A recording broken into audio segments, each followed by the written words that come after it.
Hi guys, this is your girl Wakeji Kamore and welcome to Reflections by Wakeji Kamore.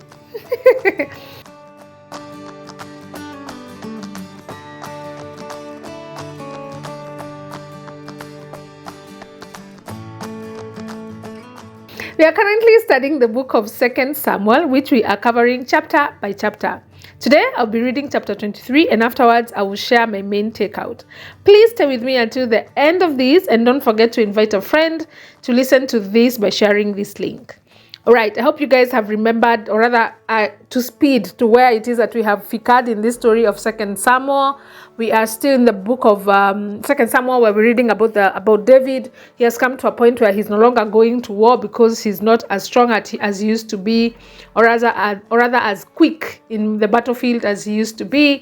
And this chapter is actually titled David's Last Words. It's not necessarily that he's going to die in the next chapter or close, but it's actually titled David's Last Words, the record of his last words. So let's read and see what it is that the chapter says and what it is that we can learn from it. It says, these are the last words of David. David, the son of Jesse, speaks. David, the man who was raised up so high. David, the man anointed by God of Jacob. David, the sweet psalmist of Israel. The Spirit of the Lord speaks through me. His words are upon my tongue. The God of Israel spoke, and the Rock of Israel said to me, the one who rules righteously, who rules in the fear of God, is like the light of morning at sunrise, like a morning without clouds, like the gleaming of sun on new grass after rain. Is it not my family that God has chosen? Yes, he has made an everlasting covenant with me. His agreement is arranged and guaranteed in every detail. Oh, I like that confidence. Having confidence that the promises that God has given you are guaranteed and arranged. That's amazing. He will ensure my safety and success. But the godless are like thorns to be thrown away, for they tear the hand that touches them. One must use an iron tool to chop them down. They will be totally consumed by fire. That is basically what were David's last words. The next part of this chapter talks about the mighty warriors, David's mighty warriors. It says, these are the names of David's mightiest warriors. The first was Jashobim, the Hakomonite, Jesus, Hakmonite, who was leader of the three mightiest warriors among David's men.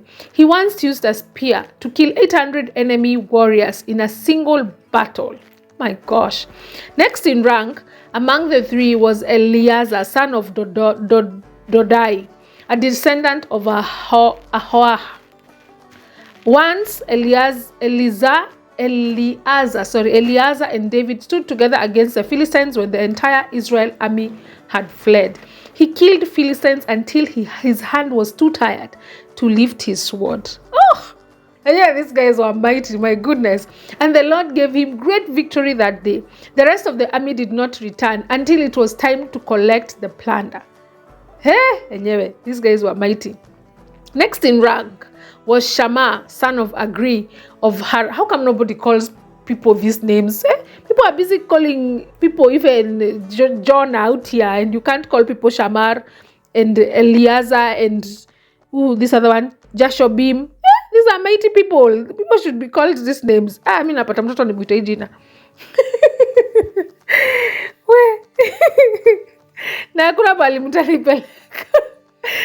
Oh my goodness. One time, the Philistines gathered at Lehi and attacked the Israelites in a field full of lentils. The Israelites' army fled, but Shammah held his ground in the middle of the field and beat back the Philistines. So the Lord brought a great victory. Once during the harvest, when David was at a cave in Adullam, the Philistines' army were camped in the valley of Rephaim. The three who were among the 30 an elite group amongst David's fighting men went down to meet him there. David was staying in the stronghold at that time, and the Philistines' detachment had occupied the town of Bethlehem.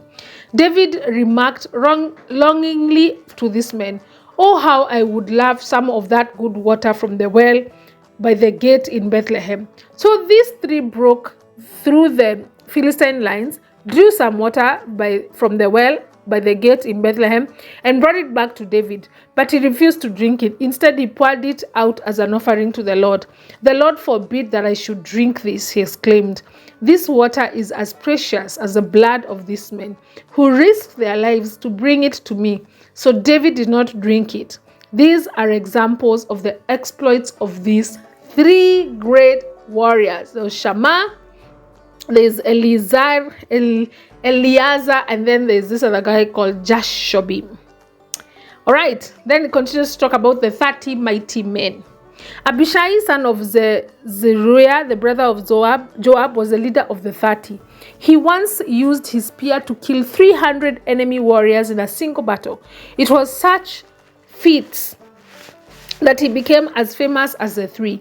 Abishai was among the most famous in the 30, and he was their commander, though he was not one of the three. Then also there is Benaiah, son of Jehoiada, a valiant warrior from Kebzel. He did many heroic deeds, which includes killing 2 champions of Moab. Another time, on a snowy day, he chased a lion down into a pit and killed it. This is amazing. When your leader has killed a lion, even you kill a lion. Could remember David had killed a lion and a bear before he even killed Goliath. So, hata wafuasi wako, they kill lions. When you have a leader who has gone through challenging things and have come out great, even you as his follower will go through challenging things and come out as great. But now you have a leader who hata sijui, hata accomplish anything. So what accomplish nini as the person who has followed him? Anyway, let me stop making a whole sermon from this. Where was I, you guys? Verse 21 says, once armed only with a club, he killed an opposing Egyptian warrior who was armed with a spear. Benaiah wrenched the spear of the Egyptian hand and killed him with it. Deeds like these made Benaiah as famous as the 3 mightiest warriors. He was more honored than the other members of the 30, though he was not one of the 3, and David made him captain of his bodyguard. Other members of the 30s include Asahel, Joab's brother, Elihan, son of Dodo from Bethlehem, Shammah from Harod, Elika from Harod, Helez from Peron, Irasan Ikesh from Tekoa. By the way, this is a whole list that you guys can take for names, baby names right here.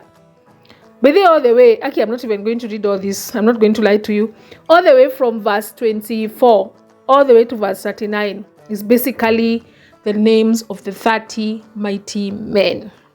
And I'm sorry, I'm not going to read because I really struggle with these names. But if you're looking for baby names, right there, 2 Samuel chapter 23. Hapo tu kutoka verse 24 mpaka 39. Hapo ndo kuna baby names. Anyway, all jokes aside, the Bible records this chapter of David's last words. But the thing that I thought striking for me is the listing down of David's mighty men. There's the mighty warriors, the 3 mighty warriors, and then there's the 30 mighty men who fought besides him. Now let me tell you guys, or allow me to take you guys back to a verse that I asked you to pin when we were in 1 Samuel. This is 1 Samuel chapter 22 verse 2. And I'm going to read it for you just so that I can refresh your mind on that specific chapter. It says, this is the time when David was fleeing from Saul and he was living in caves. And a group of men joined him in the caves and made David their commander. If you remember the description, it went something like this. They were distressed, they were in debt, and they were bitter in the soul. As a matter of fact, the message version of that verse, which is 1 Samuel chapter 22 verse 2, it says, so David got away and escaped to the cave of Adullam. When his brothers and other associated with his family heard where he was, they came down and joined him. Not only that, but all who were down on their luck came around, losers, vagrants, misfits of all sorts, and David became their leader, and there were about 400 of them in total. Can you believe, guys, that these same losers, vagrants, misfits of all sorts are the same people being described now as David's mighty men, and David 3 mighty warriors and the 30 mighty men? What has changed? Is it right to say that David has had a positive impact on these guys that were losers, or vagrants, or misfits of all sorts, now have a whole chapter wameandikwa mpaka na majina, because they became such great warriors and they became such mighty men that it was not possible to just finish this book without noting this down. The other day I was reading the verse in the Bible that says that iron sharpens iron. And the reflection and the question that was there is, what kind of impact am I having on the people that God has placed in my life? What kind of impact am I having on those that work under me? My suppliers, my accountant, my courier guy that works at M's Creations, my 6 housekeepers at the furnished apartment businesses that I run, the 8 men that work at Furniture Zoo Workshop, will their lives be different because they worked under me? Are they seeing me live my life courageously? Are they seeing me love and obey God unashamedly? What kind of impact am I having in their lives? Am I having this David kind of impact, where you can start with someone who's a loser, a misfit, yani mtu ako distressed, bitter in the soul, but they can end up being described as the mighty men, mighty warriors. Yani, is that the kind of impact that I'm having in people's lives? Ask yourself the same questions. What kind of impact are you having in the lives of those that God has placed in your life, those that God has sent your way, your friends, your family, your colleagues at work? Are you sharing your life with them? Are you sharing God's love with them? My prayer is that God will help us to sharpen lives of those that He has placed in our lives, that He would help us use, or rather He would use us as an instrument through which they will come to know God, to believe God, and to confess of Christ. Or rather, to know of Christ, to believe of Christ, and to confess of Christ. That is my prayer, that God would use us to sharpen the lives of those people that He has placed in our lives, and also that He would use us as an instrument through which the people that are around us, the people that spend time with us, those people that work under us, that we would be used as instruments through which they can come to know Christ, believe Christ, and confess Christ. This is your girl Wakechi Kamore, and this has been Reflections by Wakechi Kamore. See you tomorrow.